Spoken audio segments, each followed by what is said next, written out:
నెల్లూరు జిల్లా రాపూరులో గత కొన్ని రోజులుగా సంచలనం రేకెత్తించిన భర్త హత్య కేసు సుఖాంతమైంది.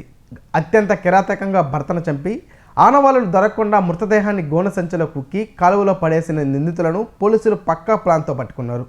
సొంత భార్య తన అనుచరులతో కలిసి ఈ ఘాతుకానికి పాల్పడటం స్థానికంగా కలకలం రేపింది. ఈ కేసుకు సంబంధించిన వివరాలను రాపూరు సిఐ వెల్లడించారు. హైదాపురం మండలం ఆదూరుపల్లి గ్రామంలో 18/2/2026 తేదీన నేళ్ల కలుజులో పగిడి సుబ్రహ్మణ్యం సన్నాఫ్ బ్రహ్మయ్య ఇతను తిరగాబత్తిన శ్రీనివాసులు అనే పొలంలో పనిచేస్తూ ఉంటాడు. అతని డెడ్ బాడీ నీళ్ళల్లో కాళ్ళు చేతులు కట్టి దానికి ఒక రాయి బిగించి నీళ్ళల్లో పడేశారు. అది వాళ్ళ సిస్టర్ గమనించి మనకి పోలీస్ కేసులు రిపోర్ట్ ఇవ్వడం జరిగింది.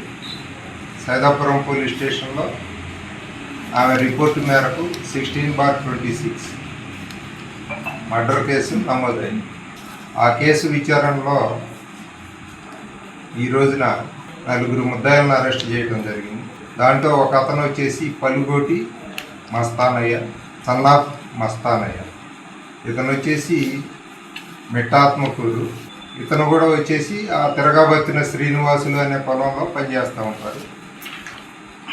ఇతను అదేవిధంగా బాణాల చనమస్తానయ్య, అతని భార్య చంచమ్మ అనేవాడు కూడా పనిచేస్తాం.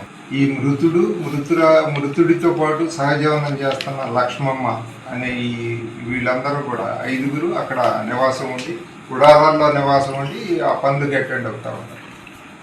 అయితే ఈ లక్ష్మమ్మ అనే లేడీతోటి ఈ పలుగోటి పెద్ద మస్తానయ్య అనే అతను ఏదో ఇల్లీగల్ ఎఫ్ఐఆర్ ఉందనే అనుమానంతో వాళ్ళ మధ్య గొడవలు జరుగుతూ ఉంటుంది. ఆ క్రమంలో 8/2/2026 తేదీ రాత్రి వీళ్ళకి గొడవ జరిగింది. ఎవరు మృతుడు పగిడి సుబ్రహ్మణ్యం, అదేవిధంగా ఈ పలుగోటి మస్తానయ్య అనే అతను.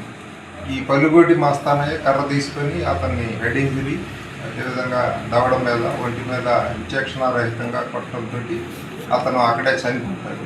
వీళ్ళు ఈ నేరాన్ని కప్పిపుచ్చటానికి ఈ భార్య లక్ష్మమ్మ, భార్య అంటే ఆ సహజీవనం చేస్తాం, భార్య లక్ష్మమ్మ, అదేవిధంగా ఆ పక్కన నివాసం ఉండే పనులు అటెండ్ అయ్యే బాణాల చినమస్తానయ్య అనే అతను, అదేవిధంగా ఆ పొలము లీజులు తీసుకొని వీళ్ళందరూ వర్కర్స్ని పెట్టి ఉన్న యజమాని తిరగాబత్తిన శ్రీనివాసులు.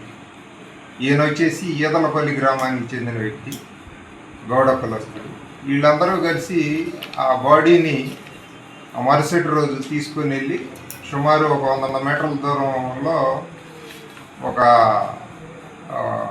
ఒక సంచిలో బౌల్డర్స్ వేసి కట్టి బాడీ బయటికి రాకుండా నీళ్ళల్లో ముంచేసి కట్టేస్తారు దాన్ని. తర్వాత 10 డేస్ తర్వాత ఈ మృతుడికి సంబంధించిన అక్క అది నోటీస్ చేసి మనకు రిపోర్ట్ వచ్చింది.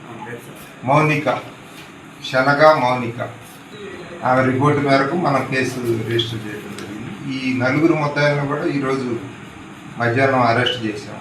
వాళ్ళని రేపు కోర్టులో రిమాండ్కి ప్రొడ్యూస్ చేయడం.